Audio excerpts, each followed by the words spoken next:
Hey guys, it's Nadia from LiaDiaDesigns, and today we're doing a little experiment with chalk markers on resin. I really like the look of chalk designs, like chalkboards and restaurant boards and things like that, and I wanted to see if we can get something similar on coasters, resin coasters. So I first poured a thin layer of resin with acrylic black paint mixed into it, and I let that cure overnight. And now I am using a Sharpie chalk marker to draw the design here on the coaster. So chalk markers generally are kind of more of a dry, almost like a dry erase type of marker, but it has more of a chalky kind of finish to it. So it's actually just sitting on top of the resin.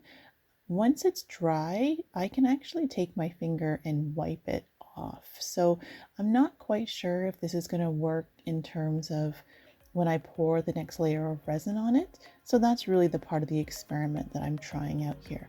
So in the meantime, I'm going to go ahead and finish up this design so you guys can go ahead and watch that in the time lapse, and I will see you on the other side.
So here's our finished design, and as I mentioned earlier, it dries quite quickly and it is kind of like a matte finish.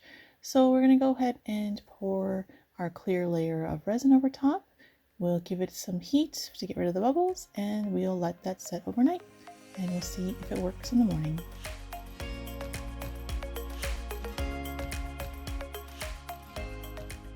So it's next morning and and it looks like it worked, guys. So this is really exciting. I'm super happy about this. So I'll go ahead and get that unmolded and just take a final look at it, but it looks great. I was actually a little bit surprised. I thought for sure the resin might interfere with the marker, but it didn't. So this absolutely is a look, and I hope you guys liked it. And if you did, please feel free to leave a comment, and don't forget to like and subscribe. Thanks so much, guys. Take care. Bye.